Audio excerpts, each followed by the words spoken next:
Mga missiles na nagdadala ng distraksyon, armas na kapani-paniwalang lubhang mapanganib ngunit ginagamit pa rin, lalo na sa modernong panahon ngayon. Ngunit ang sandatang nuklear ay maaring mangyari at tama ka sa iyong iniisip. Ang pinsala mula sa pagkakalantad ng mga bomba na atomic at hydrogen ay sukatan ng milyon-milyon na salapi. Ngunit walang sinuman ang tunay na makapagsasabi kung ang mga detalye tungkol kung bakit ito nangyayari. Tila sa akin, ito ay talagang mahalagang paksa o pagsusuri. Sumakatuwid, sasabihin ko sa inyo kung ang lihim ng pamiminsala ng mga bomba na ito at kung paano nila ginagawa. Sa palagay ng ilan, ang atomic bomb at hydrogen bomb ay halos magkapareho sila. Isang napakalakas na bomba at kategorya nila bilang sandatang nuklear. Ngunit upang masabi ang pagkakaiba, kailangan muna nating maunawaan ang pangunahing konsepto. Ang sandatang nuklear ay lumilikha ng malawakang pagkawasak gamit ng mga enerhiya upang lumikha ng isang matinding pagsabog. Ang mga enerhiya na ito naman ay naglalaman ng atomic nuclei na sanhi ng nuclear reaction na nagdudulot ng radioactive decay. At aking nabanggit kanina na ito ay sadyang napakadelikado at lubhang mapanganib. Hindi lang po sa akin, sa iyo, sa kanila, sa ating lahat, kundi sa buong daigdig. Isang likha ng tao na sisira sa sanlibutan. Kaya kung parehong uri ng bomba ay gumagamit ng lakas ng nuklear, ano ang maaring pagkakaiba? Kaya umpisahan natin ang pagsusuri ng atomic na bomba. Ang sandata na ito ay karaniwang parehaba o rounded ang unahan, parang torpedo. Ito ang mga nakapaloob dito. At upang magawa nitong sumabog ng napakalakas, dapat mangyari ang isang chain reaction o diffusion of heavy nuclei. Mayroong mabibigat na elemento. Ito ay ang uranium-235, ang sangkap ng sandatang nuklear. At maliwanag na hindi lang uranium-235 ang radioactive. Meron ding uranium-238. Halintulad sa uranium-234. Magkaiba sa number ng tag ng mga elemento o isotopes, pero tanging uranium-235 ang matindi dito para maabot ang pinakamalakas na enerhiya ng pagsabog ng atomic bomb.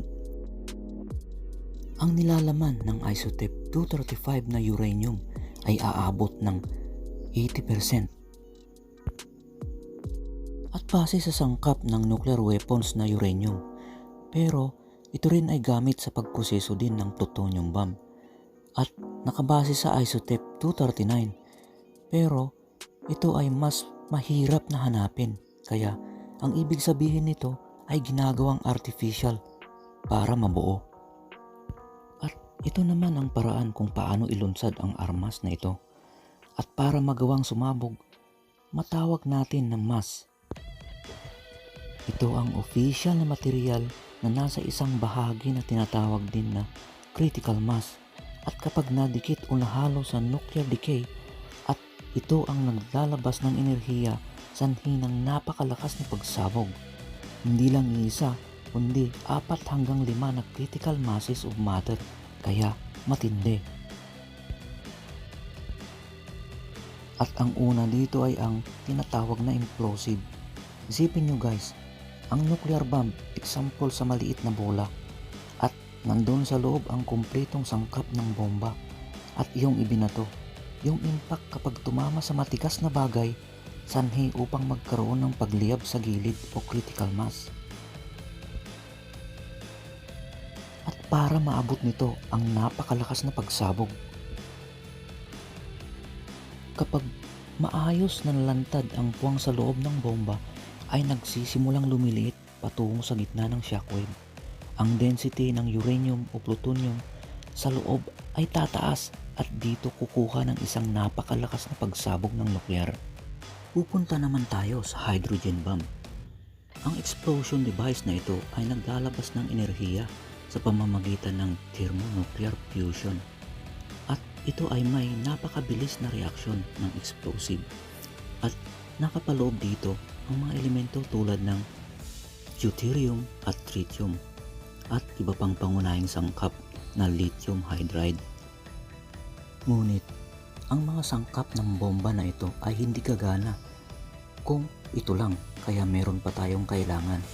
Ito ay ang tinatawag na detonation, substance na madalas na nakapaloob isang nuclear device na tinatawag na detonator.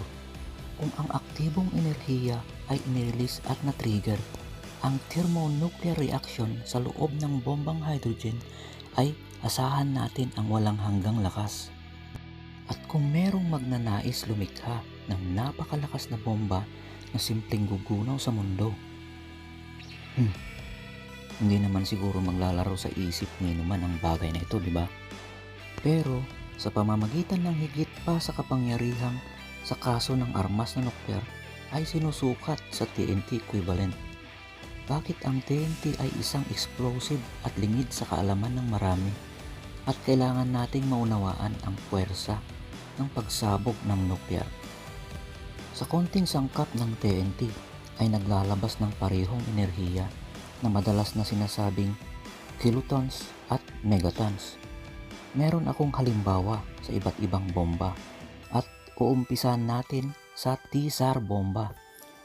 At related ito sa thermonuclear at kabilang ito sa hydrogen na mga armas na nuklear. At ang lakas na 58.6 megatons sa tamang bilang ng TNT na pasasabugin ay ating ihalin tulad sa bombang ito.